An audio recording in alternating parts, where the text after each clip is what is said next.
My name is Ikan and I'm 7 years old. I am awesome because I'm encouraging, I make good grades, I'm a good friend, and I'm good at math. Bye! Hello, Minnesota. My name is Dr. Louise Block. I am the founder and CEO of Sankore Consulting, where we specialize in innovation for inclusion and impact. I am also the equity consultant for the Minnesota Department of Human Rights, a veteran educator and equity leader. Welcome to the 35th annual State of Minnesota Dr. Martin Luther King Jr. Day celebration. Thank you to Governor Walz and to Lieutenant Governor Flanagan for hosting this virtual celebration. Yes, hello everyone. My name is Rebecca Lucero and I am the Commissioner for the Minnesota Department of Human Rights. Dr. Block and I are so excited to be here with all of you, whether you're joining from your classroom or maybe at your dining room table. We're all coming together today to pause and consider how each of us can honor and build on the powerful legacy of Dr. King.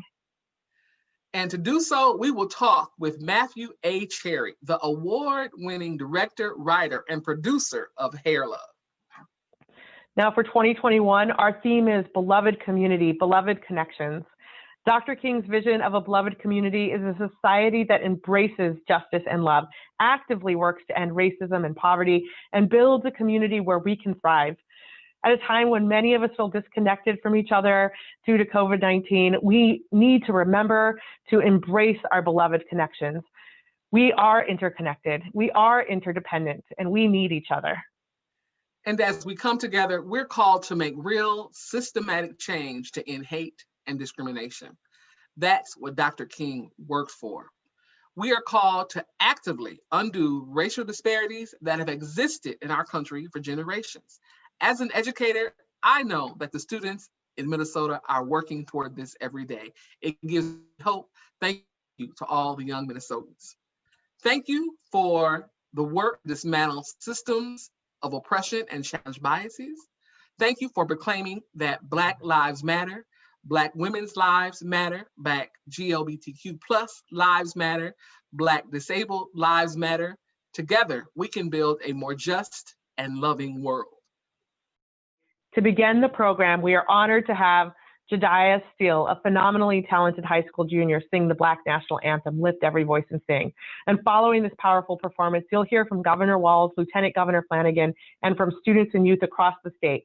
Dr. Block and I will then be back for our interview with Matthew A. Cherry.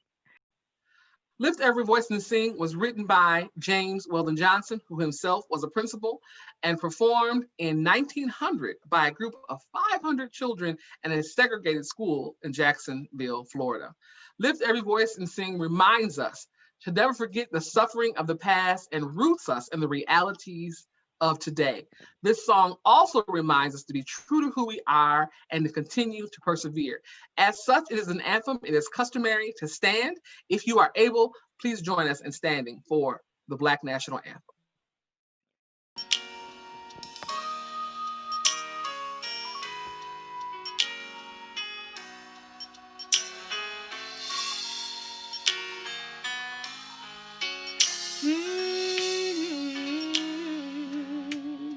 Lift every voice and sing till earth and heaven ring, ring with the harmonies of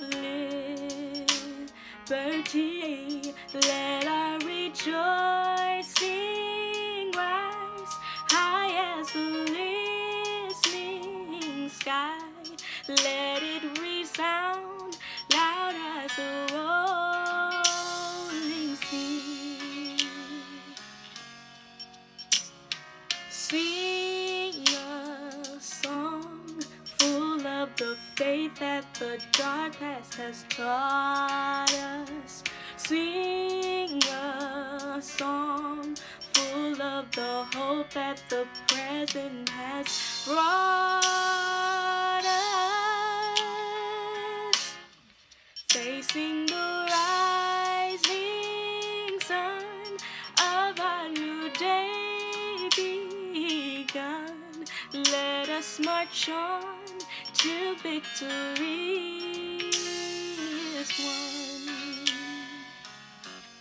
Stony the road we trod, bitter that chassis ride, felt in the days that hope unborn had died, yet with the steady beat have not our weary feet come to the place of which our fathers sighed. We have come over a way that with tears have been watered. We have come treading our path through the blood of the slaughtered.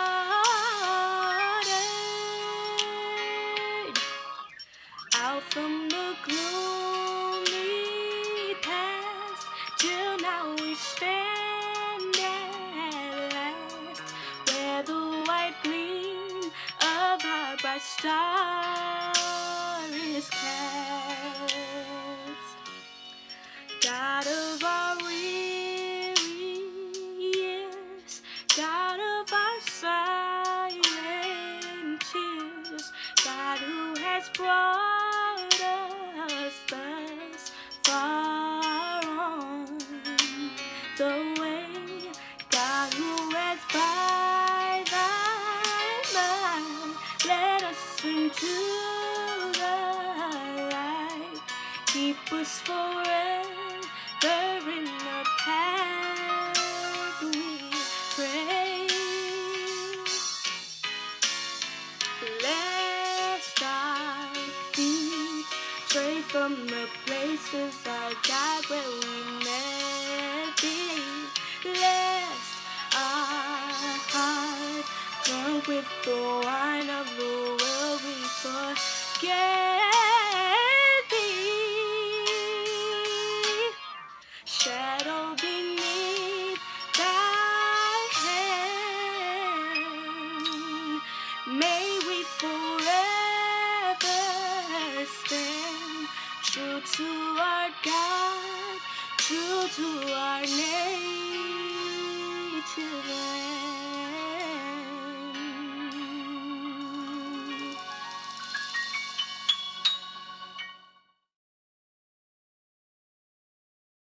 Hello, Minnesotans. Governor Walz here. Whether you're watching this with your classmates or at home with your family, thank you for joining the 35th annual Martin Luther King Jr. Day celebration. This year's celebration couldn't have been possible without the generosity of so many. Thank you to 3M, the Governor's Council on the Martin Luther King Jr. holiday, and all the others who helped make this year's event possible. Today we celebrate Martin Luther King Jr. Day and honor a man who inspired generations of Americans to build a just and loving society.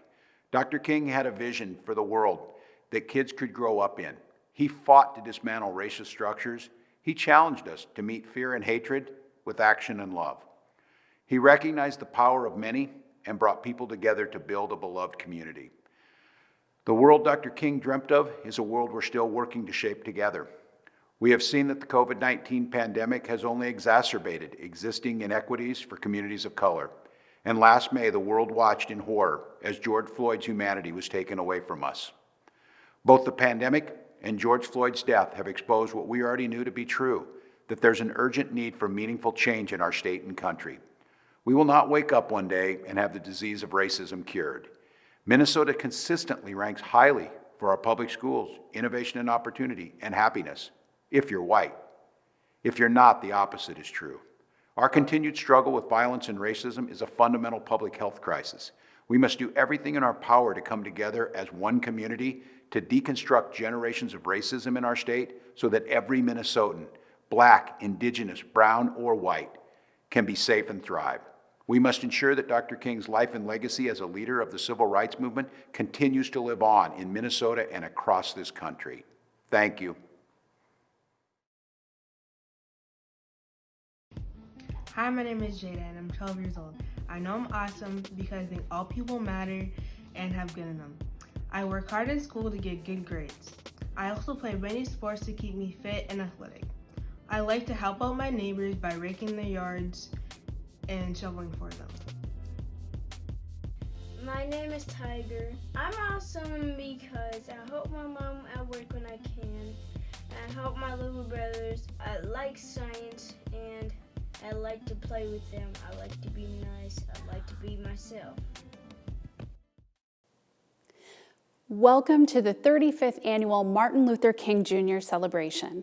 Today we celebrate the legacy and vision of Dr. King, a vision that we are still striving to achieve. Our community is hurting right now. The COVID-19 pandemic has exposed disparities along lines of race, income, and so much more. The world watched as George Floyd lost his life at the hands of law enforcement, and our communities are reeling, having to say never again, once again. Kids across Minnesota have learned on screens at home, through packets, or with masks on, 6 feet apart. But in this moment, our connections are exposed too. My hope is that this pandemic has helped us to realize how much we mean to one another and how resilient we can be, and the importance of dismantling the structures that have harmed BIPOC communities for generations. Part of that work is celebrating ourselves and our communities. In only days, Kamala Harris will be sworn in as the first Black and South Asian woman to hold the office of Vice President. When my daughter saw her walk across the stage after the results were final, she turned to me and said, "Mommy, she looks like me." And I have often reflected on her words. I may be the first woman to hold this office, but I won't be the last. With every first, we set in motion a new legacy that reflects the fullness and diversity of our community. We can imagine a future that's just a little bit brighter. We all have hard work to do to achieve a world without racism. We must keep working so we have more firsts and seconds and tenths until inclusion and equity are the norm. Because this is the future Dr. King knew could exist. But together, with each hard conversation, with each first at the table, with each moment we celebrate our full selves, we are one step closer.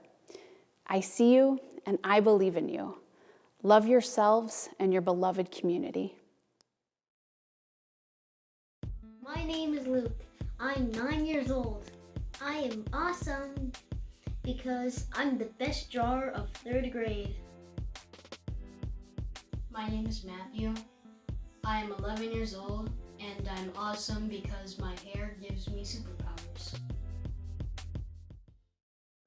Hello, Mr. Cherry. Welcome to Minnesota, albeit virtually. Is it all right if I refer to you as Matthew? Yes, it's all good. Thank you. And thank you so much for joining us for the Governor and Lieutenant Governor's 35th Dr. King celebration. For those of you who do not know who are watching today or have not read Hair Love or watched Hair Love, I highly recommend you do so. The link to the Oscar-winning film can be found in the YouTube video description below. We are grateful that you are here with us to have the conversation, as well as students and families across the state. Let's jump right into the questions. We love to start by learning more about you. Dynasty, take it away. Hi Matthew, my name is Dynasty. I am 14 years old. I am in the 9th grade. My question for you, we all are here because of the people who came before us and because of the community who raised us. Who are the elders who paved the path for you and who taught you that you are awesome?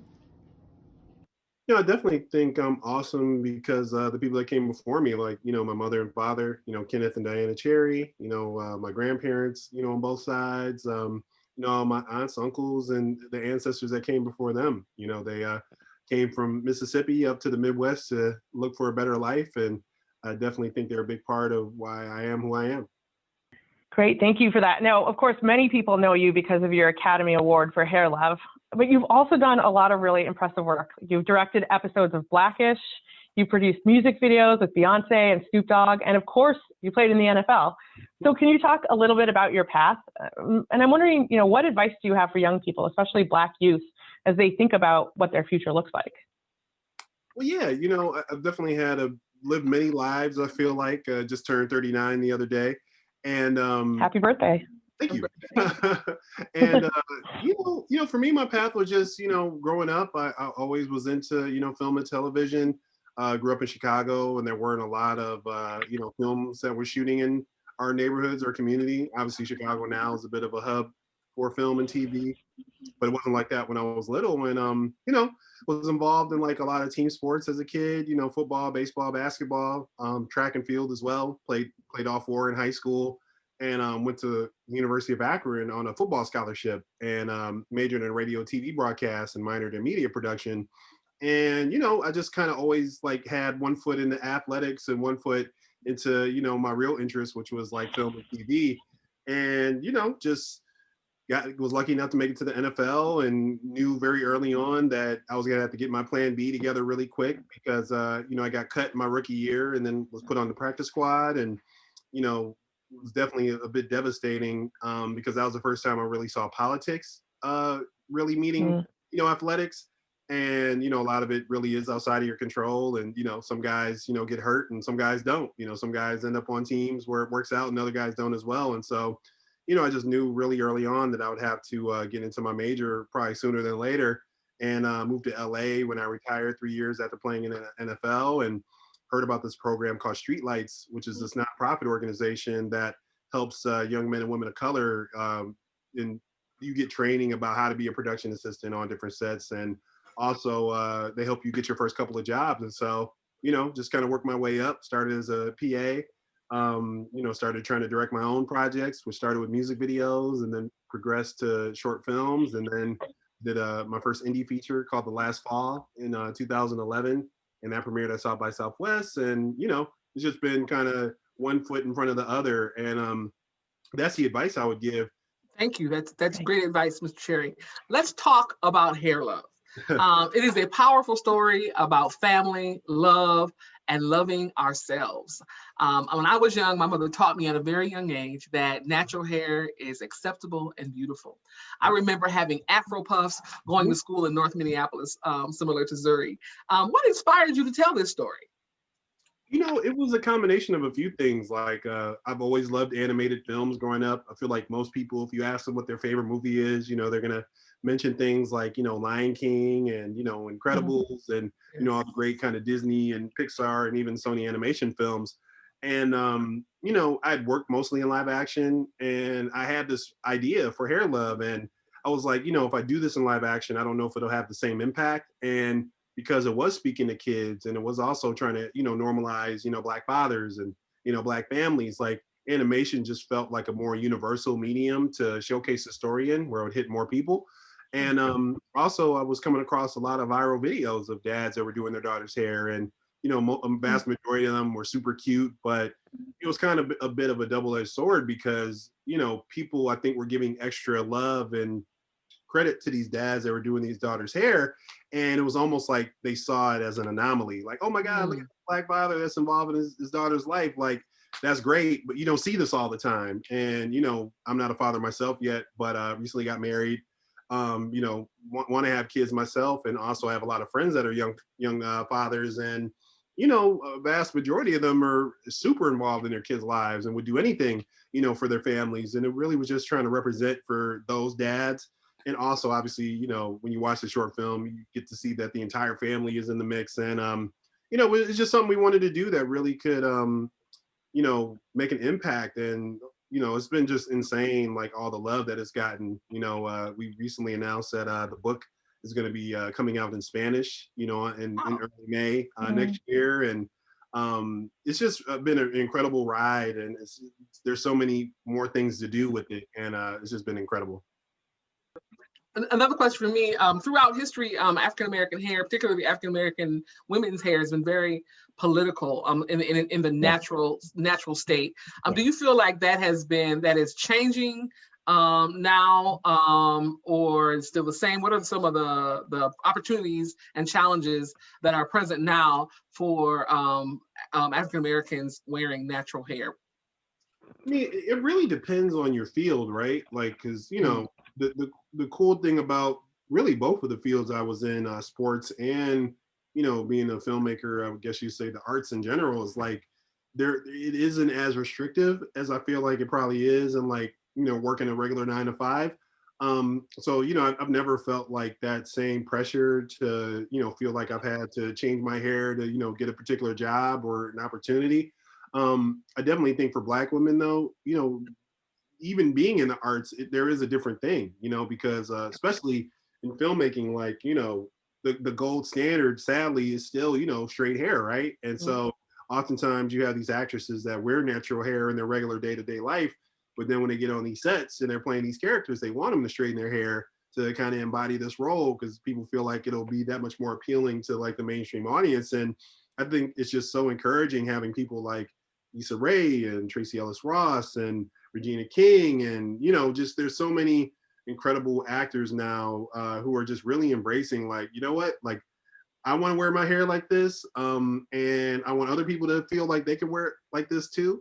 And they're just really taking control of that narrative, and really, I think, showcasing Black beauty in a way that it really hasn't been depicted in a very long time. Obviously you had people like Moesha, and even back in the 70s, you had the natural hair movement with the froze and everything, but I think there was some time in the 80s where it kind of shifted, and we got away from the really just embracing the natural beauty of it all. And I think it's just coming back, and I think every day that passes, we get that much more comfortable. And I think ultimately when this Crown Act passes nationwide, hopefully through the Senate, becomes federal law, it'll be one less thing we have to worry about.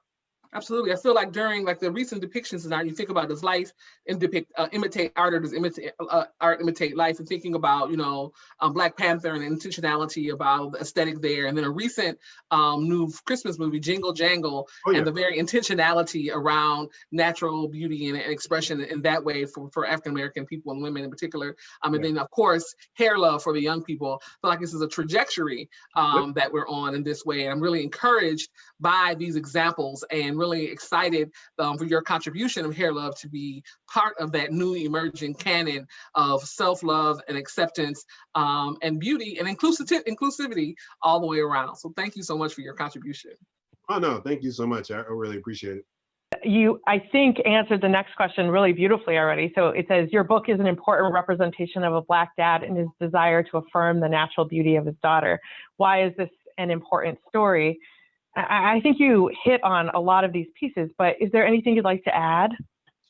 Yeah, I mean, I just think, being an African-American male in Hollywood, a lot of times, like, people project and they give you this weird energy because, I'm 6'2", former athlete.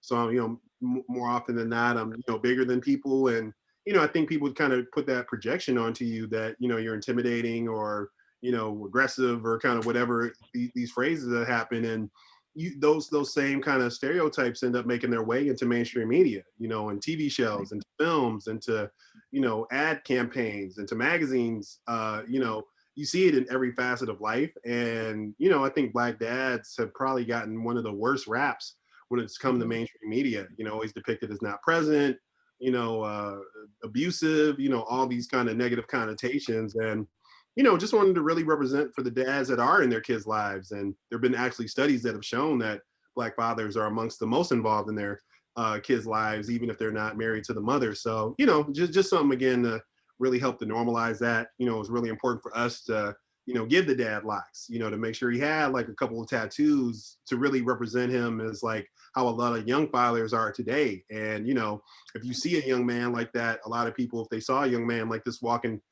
approaching them walking down the street, some people may cross the street, some people may not fully think of this person's humanity. And we just wanted to showcase, like, young men that look like this, can also be loving fathers, and also be a part of these loving families. And it was just a really important message for us to get out there.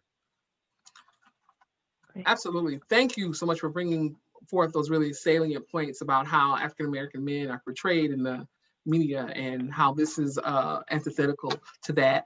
Thank you so much. There are pivotal moments in history that go on to shape our society for decades. Like today, Martin Luther King Jr. was killed, the AIDS crisis, and 9/11. We recently experienced such a pivotal moment as we watched an officer kill George Floyd. and the resulting global response calling for transformational change. This, coupled with the COVID pandemic, another historical and pivotal moment. What does it mean to be alive right now? How is this moment impacting your work?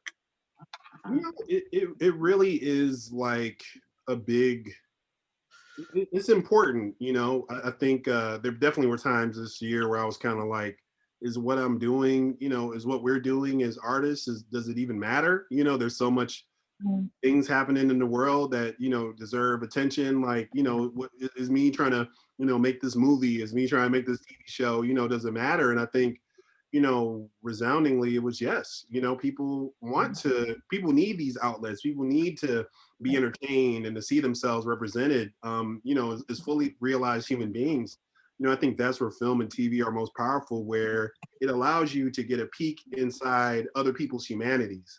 And so, you may not have ever met another Muslim person in your life, but you watch a TV series that depicts them as fully realized human beings, you get, oh, light bulb, they're just like me, and this is where I think film and TV are most powerful. And I think that, it really has affected me personally, because being a young, Black male myself, and, being in the position where we're working on the animated series, which is the spinoff of our short film Hair Love, it was probably one of the most important events that happened this year that ended up ultimately affecting the show. And so for us, it really was like, what are we saying? Like, we can't just be here showing people having fun and it's light. It's like, we have to actually be saying something too. And, for us, we really are going to start taking some deeper dives into like mental health and, some conversations that I think a lot of young Black people really aren't having. And I think it's something that, being Black in itself is just, you're already kind of suffering a bit of PTSD, because you're constantly inundated with these images of us getting arrested, us getting shot, protesters being treated unfairly. And, you have to have an outlet for this stuff. And so, I think all artists are just really taking this and really trying to put it into their work, but not doing it in a way where it's like heavy-handed or it's disrespecting the movement, just doing it in ways where it just fully depicts us as, again, like fully realized human beings. So yeah, I think George Floyd will forever have an impact in our industry, and, definitely sending much love to his family and his friends. That was a horrible incident. Thank you. Bringing forth the idea of fully realized human beings. Thank you so much. Yes. Let's switch gears real quick and talk about the Crown Act, something that I know is really important to you. Let me tell you a little bit what's going on in Minnesota. In Minnesota, our state civil rights laws prohibit discrimination based on race, sex, religion, disability, other protected class statuses. And as the commissioner for the Department of Human Rights, I believe the law already prohibits any discrimination based on race-based hairstyles. But it's important for it to be explicit in law. It's important to be explicit that discrimination based on natural hairstyles such as braids, locks, twists, and knots is completely unacceptable and in fact illegal. So in Minnesota, the Crown Act, which would provide these clear protections, passed through the House with overwhelming bipartisan support after powerful community testimony. And we're really hopeful this year that the Senate will be willing to take this up as well. So talk about your work supporting passage of the Crown Act. Why is it important? Ooh, well, so sometimes things just kind of dovetail pretty organically. And, in the making of Hair Love, I wasn't even aware that the Crown Act was a thing. It took us like 3 years to go from, idea to final stages. And it was kind of when that wrestler in New Jersey, Andrew Johnson, had that incident where they cut his locks before the wrestling match. Right. That was really one of the first times that I heard about this law. And it just seemed like one of those things that it just fits so naturally and organically with the narrative that we were already telling with the short film. And, for me, it was really important to highlight that, especially in the speech.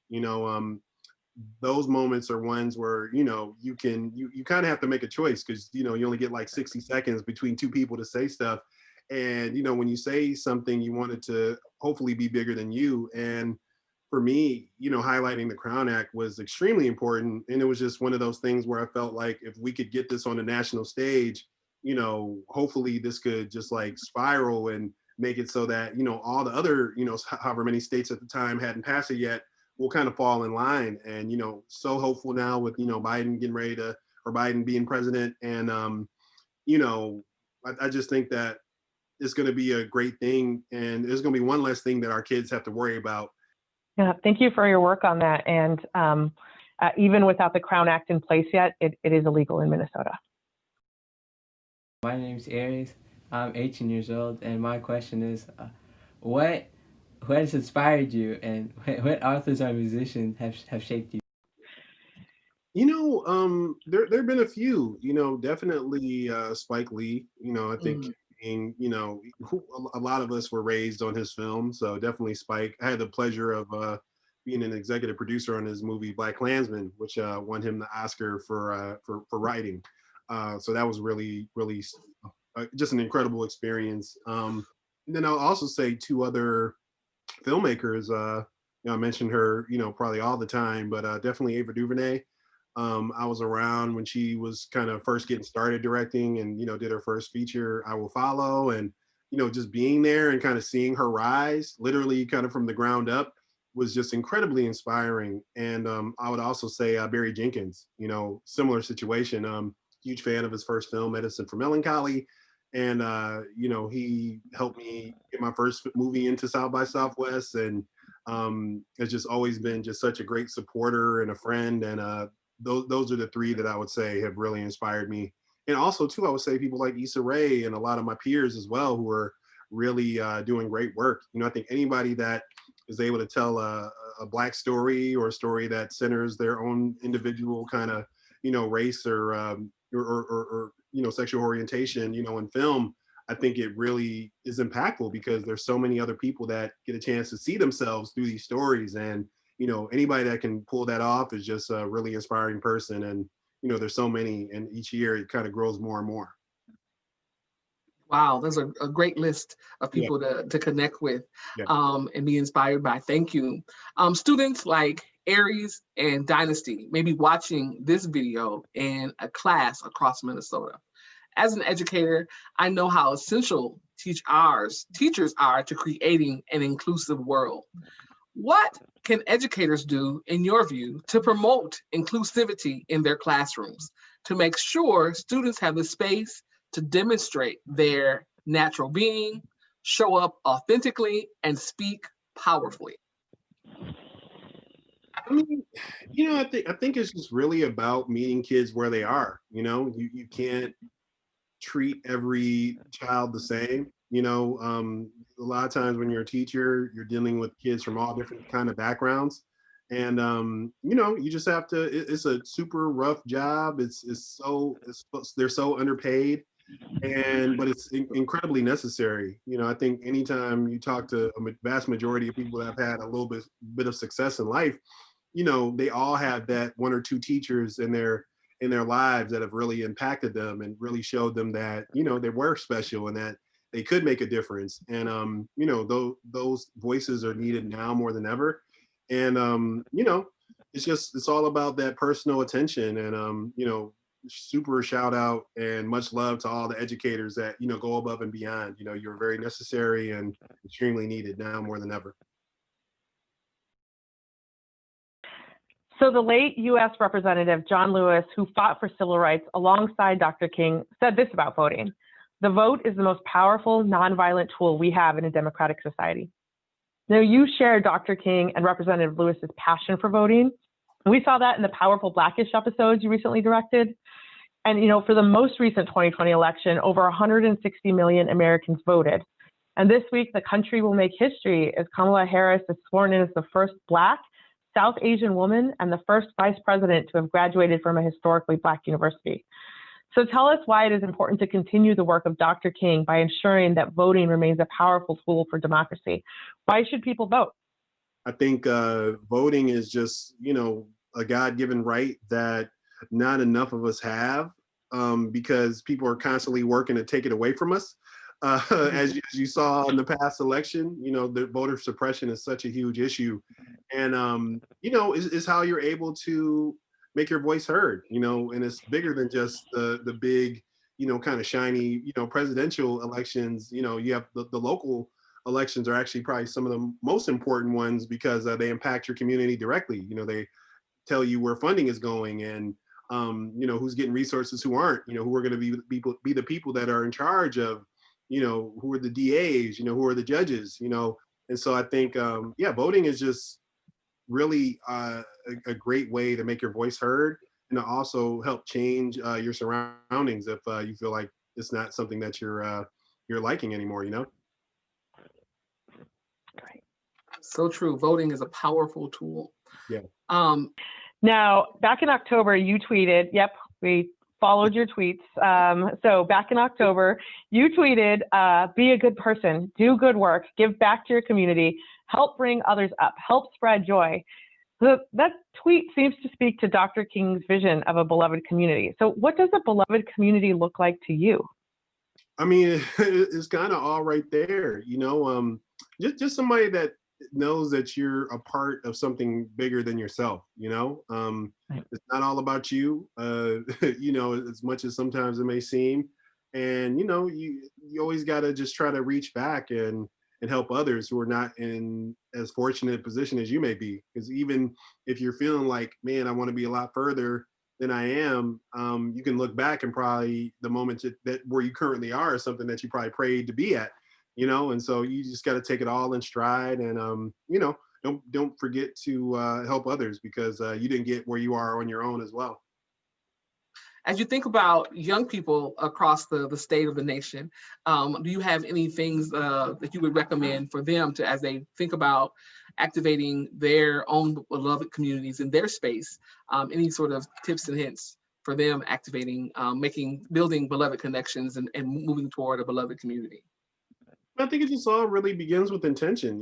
If you really in your heart of hearts, want to do better, and start reaching out. It's not anything that should feel too overwhelming. Just start with one person, and you'll see how it there's a domino effect. After you help that first person, and you just kind of baby steps from there. Thank you so much for your art. Thank you so much for your message. Thank you so much for the affirmation you have offered in the space of things that are not necessarily readily apparent to the masses. Very much appreciative of your work and your art. Thank you. God bless you. No, I appreciate you guys so much. Definitely a pleasure, and just can't wait for this to come out. Now, as we wrap up today's virtual celebration, I want to make sure we leave with Dr. King's words we keep coming back to over and over again.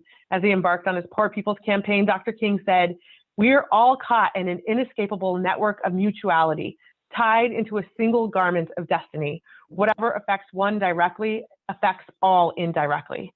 Dr. King wanted us to know that we need each other. And it is these loving connections that we actively work toward Dr. King's vision. He said, "I do not think of political power as an end, neither do I think of economic power as an end.